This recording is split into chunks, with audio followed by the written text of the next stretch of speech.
Hello there, everybody. Thanks for tuning in. I just got back from seeing the brand new 2022 release movie Elvis, and I'm going to give you my thoughts while they're still fresh in my mind.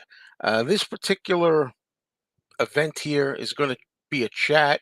If anybody wants to talk about the movie, ask questions, we'll do that. But I thought the beginning of this, which is going to essentially become a video after I'm done with this live experience, for the beginning, I'm just going to talk about what I think of the movie because a lot of people, when it's a video, are going to tune in and they're going to want to know, well, what did he think about it right off the bat? So, first, I'll tell you for several minutes what I think.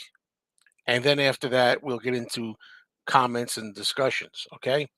Well, now, for one thing, um, there are going to be spoilers here. Now, when I say spoilers, I mean, if you don't know the story of Elvis, it's going to be spoilers for you. If you know the story of Elvis, I don't think there's going to be too many spoilers. But proceed at your own risk. I don't think I'm going to say anything here that's really going to ruin anything for anybody, but we'll see. Anyhow, I went with my girlfriend to see the movie. After it was over, my girlfriend said she thought it was fabulous. She thought it was just absolutely fantastic. She can't remember the last time she saw a new movie that she enjoyed as much as this. For me, I thought it was a good movie. I thought it was good. After seeing it only once, I'm not prepared to call it fabulous or great or anything, but it was good. And in different ways here, I'll tell you how I felt that way. Um, Okay, but I'm also going to be nitpicking a little bit. When I do reviews like this, I like to tell you generally what I thought, and then I'm going to nitpick, and it is going to be nitpicking. Okay, things that I thought could have been better or whatever. Let's talk about the good stuff first. Let's start with Austin Butler. Now, I don't know Austin Butler. I saw photos of him and a few little film clips before I saw the movie, and I thought to myself, this guy doesn't look enough like Elvis to really convince me, but it'll be up to his performance in the end. When I got to see the movie, he convinced me. It was a good performance, a very good performance. The way he speaks, his voice, he's got Elvis's voice nailed pretty well. And also his charisma, his mannerisms. There were times during the movie where I absolutely thought that I was watching Elvis. So that's always a good sign. He had me believing it. Okay. Now, as far as, and also, by the way, I think maybe he should be up for an award. I predict that he's going to be nominated for an Academy Award. He'll probably get it too. I don't know why I feel that way, but let's see when the awards come around. Tom Hanks plays Colonel Tom Parker, who would go on to manage Elvis, and I thought Tom Hanks also kind of was good in the role. I don't think he was as good as Austin Butler. I didn't buy Tom Hanks as the Colonel quite as much as I did Austin Butler as Elvis, but he did a good job, and they both bounced off each other, and they worked together. And I think maybe in some ways Tom Hanks even made Austin Butler even better. Okay, in his performance. Now, that's basically the two main things that are the best about this movie are the performances. I could nitpick, as I said, and I'll ask you, why is the title just simply Elvis? You know, okay, but that's I digress because that's just a little tiny quibble.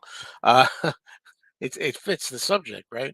But we've had movies like that before. We had the Kurt Russell movie Elvis in 1977, for one thing. All right. So anyway, I really think the movie overall, I think it's 2 hours and 40 minutes. I've heard there's a 4 hour cut of this movie, but I think this was two and a half or 240 around there. This particular one that's in the theaters now. It did capture the essence of Elvis and pretty much the story of Elvis, but they took artistic liberties like they always do. And there were some parts in there that just weren't true. And there were some parts in there that were omitted that things that you thought you should have seen as part of the story that weren't there. I also like the actor who played Vernon Presley, Elvis's dad. Now, I thought that the portrayal of Elvis's mother, Gladys, it was a little too feisty and upbeat. Now, I only say that I don't know, I didn't know the woman, but from what I've always heard and seen, Gladys Presley was kind of subdued a lot of times and kind of depressed a lot too. So I don't really know, but hey, it worked. It worked. And there were some very emotional scenes in the movie. Very emotional scenes regarding Elvis and his mother that tugged at my heart and drew tears at times. And there's other parts of the movies too, like the ending, which obviously invokes tears. We know what happens at the end. Okay. Now, the movie itself moves at a frantic pace. I don't mean that as a bad thing. Usually, I hate that kind of filmmaking these days. Everything's like, Fast and Furious. Blah, blah, blah, blah. I thought it moved kind of quick, but it wasn't too quick that it was incomprehensible. But it was enough to keep you interested and keep the rock and roll and exciting feeling alive. So that worked pretty good. Also, as I say, the ending was great in this movie. I like what they did at the end, which I guess maybe I'll talk about a little later on. It was a very powerful ending, and you also got to see the real Elvis in film clips at the end, which really, really was something to applaud. It really was done well, and right after seeing the whole experience, you know, uh, I think that was terrific. I would give this movie. I rank movies on a 4-star basis. I don't do 5 stars. I do the old 4-star way. At a scale of 4 stars, I give it 3 out of 4 right now, which is a good rating. It's a good movie. Now the bad things I didn't like about this. I told you there was a 4-hour version of this. Maybe we'll get to see the 4-hour version later on Blu-ray or something. I don't know if that's going to be too long, but I will say this. When they got to the 1960s, they just zipped through it. Zoom. They spent a lot of time in like 1955, 1956, 57, 58, 59. Once Elvis goes into the army and comes out of the army, it's the 60s. It's like zoom. It's like a footnote, and that really bugged me, to be honest with you. Okay. Um, and I see the derogatory comments. I'm sorry, folks. I can't get to the comments yet. I'll take care of that later. But yeah, not enough time was spent on Elvis's movie career. It was like a footnote. They had all kinds of posters appearing. The posters: Harum Scarum, Speedway, You Live a Little, Love a Little, and that's supposed to cover his movie career. Not by me. It doesn't. They should have had some scenes with Elvis on the set, making some of the movies, maybe getting frustrated, maybe saying, while I'm making these dumb movies, the Beatles and the Rolling Stones are taking over the world. Maybe there should have been a little reference to that. There was a Beatles reference in there. You have to reference the Beatles, but it was done, to me, not very well.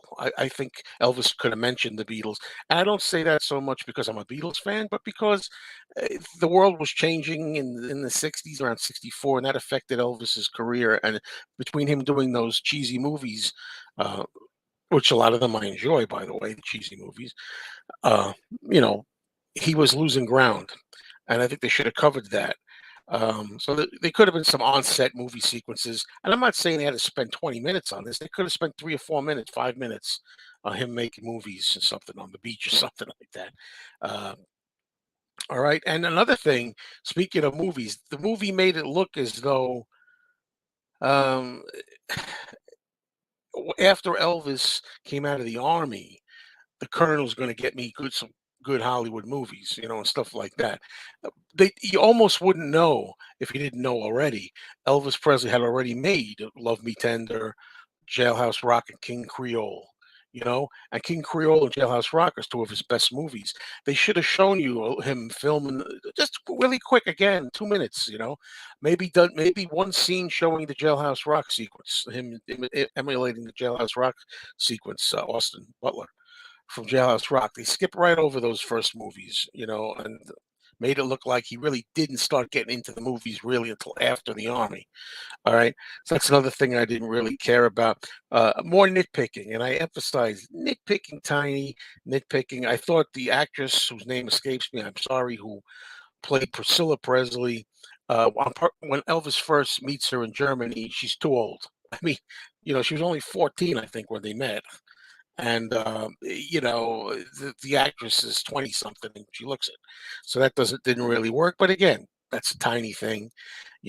Also, this is a pretty big deal to me which I thought was kind of disappointing. As I'm watching the movie, and Austin Butler gets older and older, he doesn't look any different, really. He has the sideburns become longer by the time we're getting to the 70s and stuff. But Austin Butler, who's 30 years old, according to Wikipedia at the moment, still looks around 29, 30 years old through the whole movie. Even when he says, I'm going to be 40, he doesn't look 40. They could have put more makeup on him. They could have made him look a little older. And I hate to say this is not an Elvis insult, folks. They could have made Elvis look a little more paunchy and a little more heavy because that's the realistic way of what happened. I kept waiting in 1974, 5, 6, and even 7 to see him not look so svelte. He looked like the svelte and fit Austin Butler we've been watching for the whole movie. That's not good. That's not real. Okay, that's not keeping it real. But to the film's credit, at the end, at the very end of the movie, when you have the last concert quote of Elvis doing Unchained Melody, you do see Austin Butler with some heavy appliance on, and you could see Elvis was heavy at the piano. And I love the ending of the movie, the way they use footage of Elvis singing Unchained Melody, and then at the end of the movie, they actually ended by having a lot of montages of Elvis, the real Elvis too.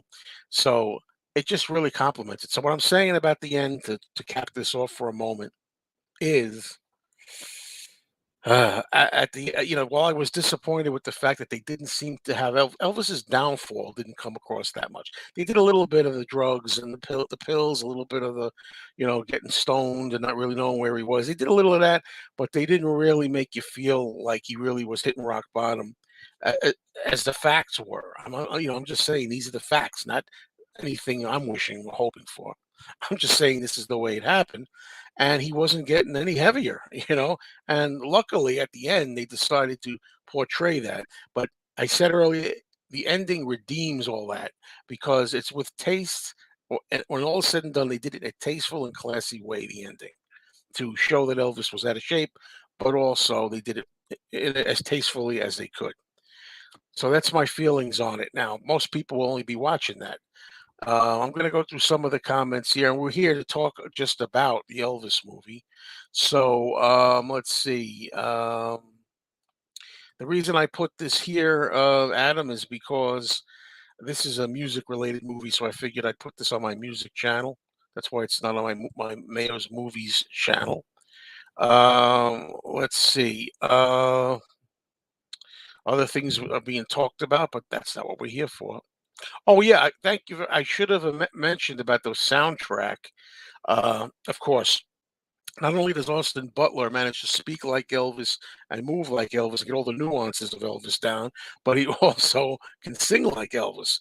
And there's also some Elvis singing in the movie. There's Elvis singing and Austin Butler singing. Okay, so there you go. All right, there's that. And let's see. We'll get this comment.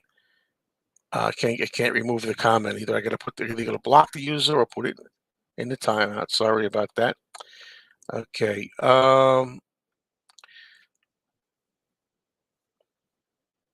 Yes, we got people in here talking about everything but Elvis, which is what I kind of expected from my channel. But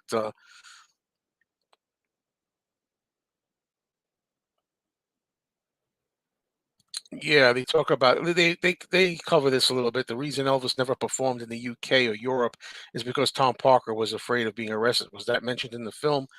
They did kind of address that. It took a while for them to address it in a way, but they did address it. I'm glad they did.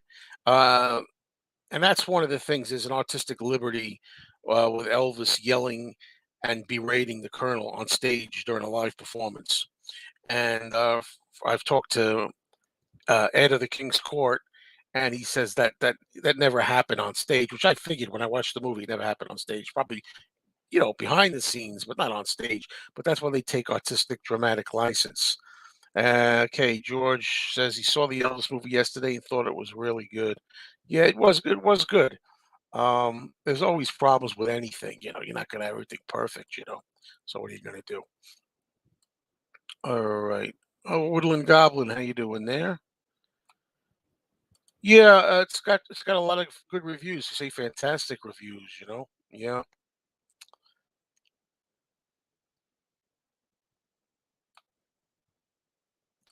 Okay. You wish there were more Elvis 50s songs in the movie like My Happiness. Well, they do play That's All Right, Mama, but Mystery Train. Yeah, well, obviously we can't have all the songs in there. I'm glad they covered Suspicious Minds, at least in the when they got to 69, you know. Still a great movie, better than Bohemian Rhapsody and Rocket Man. All right.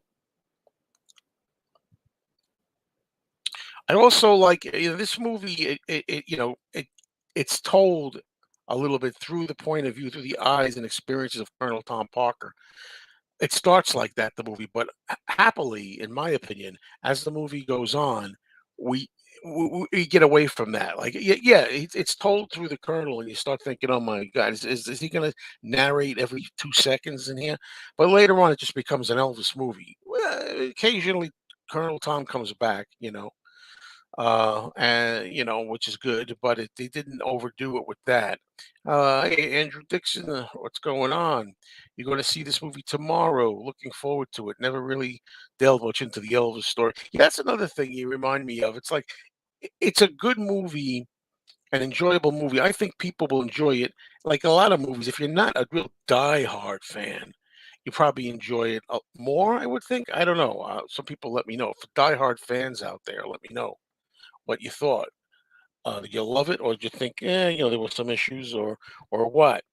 I think like I said, it captures the spirit of Elvis, the essence of Elvis.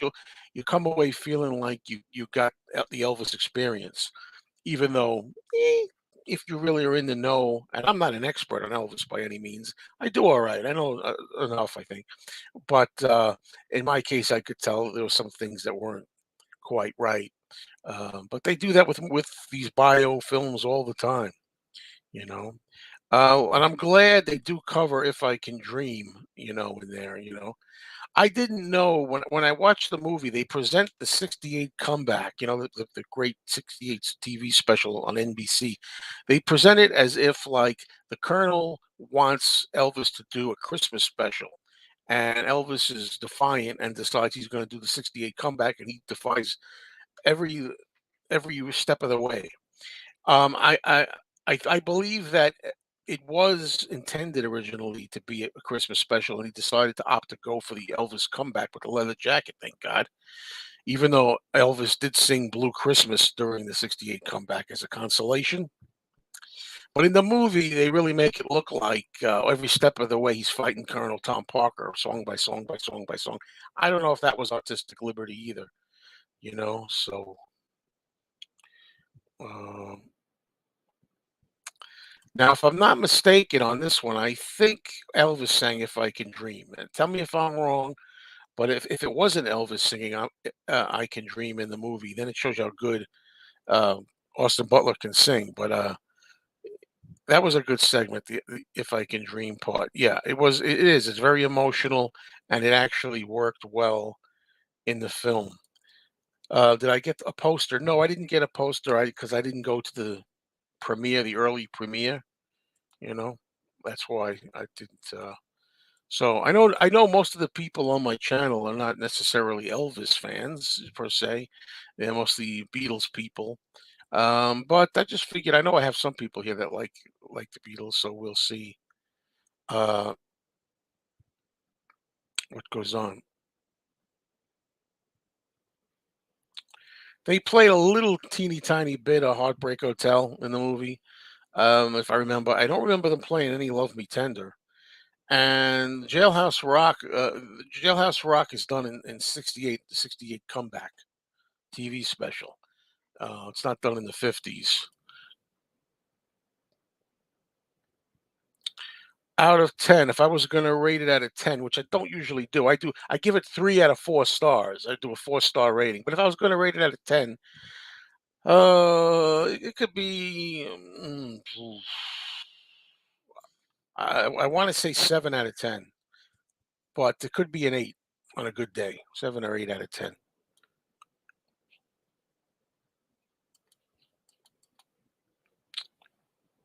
The Suspicious Minds, a slow down version. I cannot recall.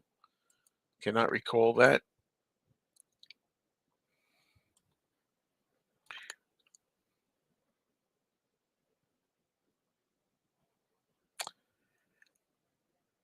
I will say one thing. Yeah, I stayed through the entire credits, and the credits had good music, and "In the Ghetto" was part of the credit sequence while it's scrolling, which was nice. But there was a rap song in there. You sit there and you watch a movie with a lot of great Elvis vocalizing, and then you get rap at the end. Small quibble, small quibble.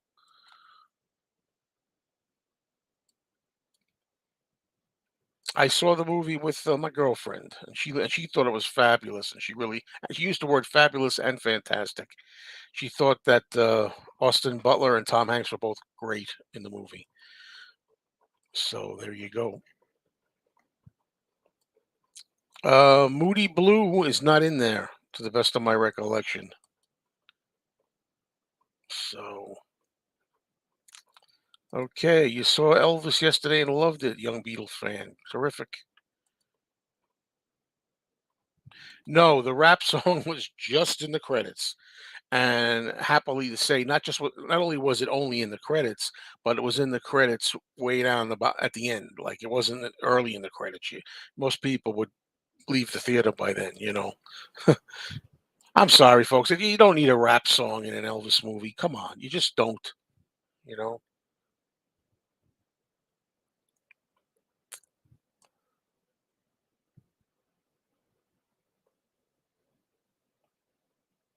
Alrighty. Sorry. Let's see. Now, as far as the Jack White Elvis song, I'm lost on that one. I don't know what that was. I know Jack White, but I don't know what the song is. To tell you the truth.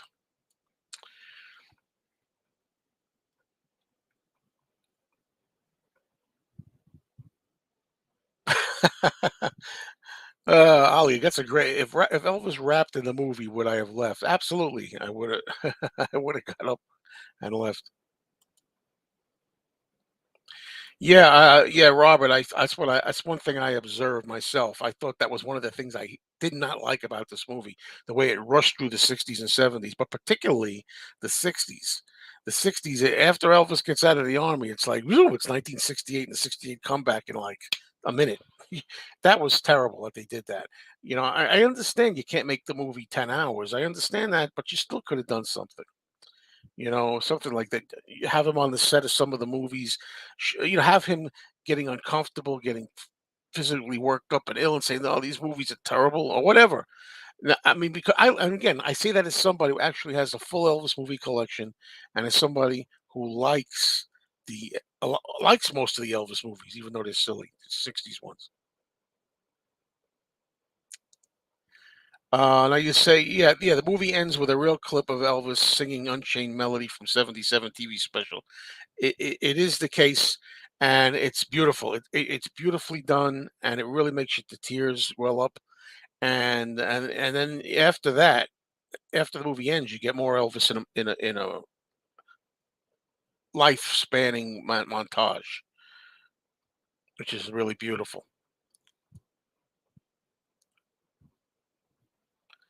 Okay, they did mention Fats Domino. Yes, they did mention Fats Domino.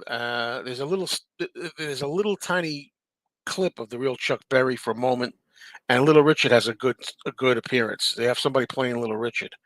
They don't mention Johnny Cash, that I remember, but the Beatles, they have like a really quick. They have a montage on the screen of all kinds of things going on at one time. You have to look, or you're going to miss something. Up in the upper left corner, in the '60s, they have the Beatles coming off the plane and waving in black and white, and they have a fan holding a sign saying "Elvis is dead, long live the Beatles" for like a split second.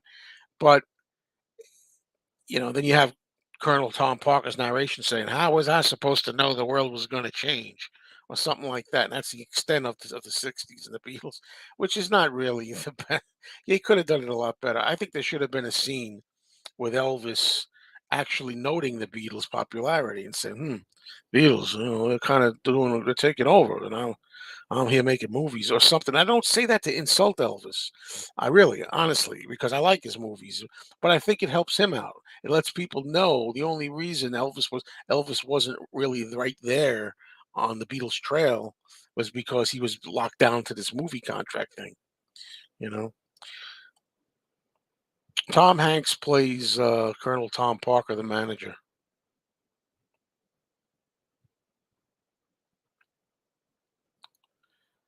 Let's see. Okay.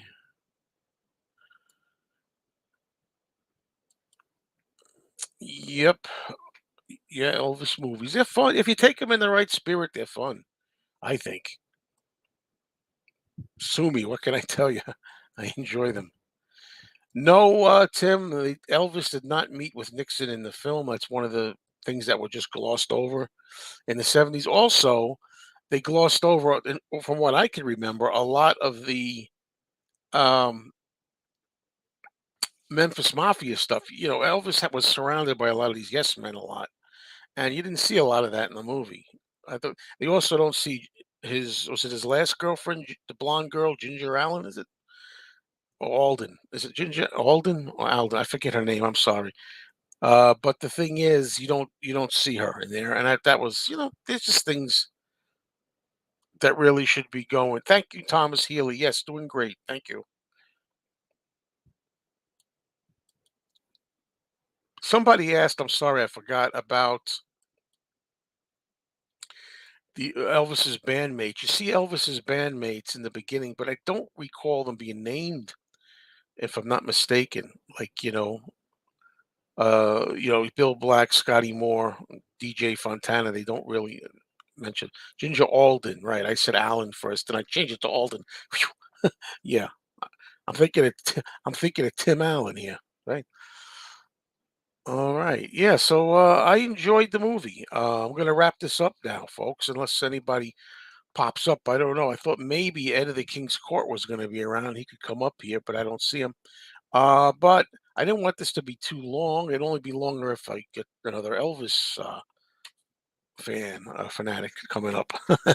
But no, um, yeah. All I could say is I enjoyed it. It was good. Again, just to recap, if you don't remember, I thought Austin Butler was amazing as Elvis. I didn't think he was a good choice going in, but he convinced me right away. He captured the feeling, movements, the voice of Elvis. Tom Hanks was good as Colonel Parker. Both of them were good, and it's a good movie. I wasn't knocked out by it. Didn't think it was great, and there was just a lot of stuff I thought that was overlooked that should have been in there, um, and some stuff that was probably not true, but for artistic reasons they exaggerate things and put things in there altogether different. So that's it, folks. Thank you so much for joining me, and we could talk about this maybe another time. So I definitely say, whether you're an Elvis fan or not, go out and see the movie. I think it's worth it. It's a good night out or a good stream night in, whatever it is. TCB.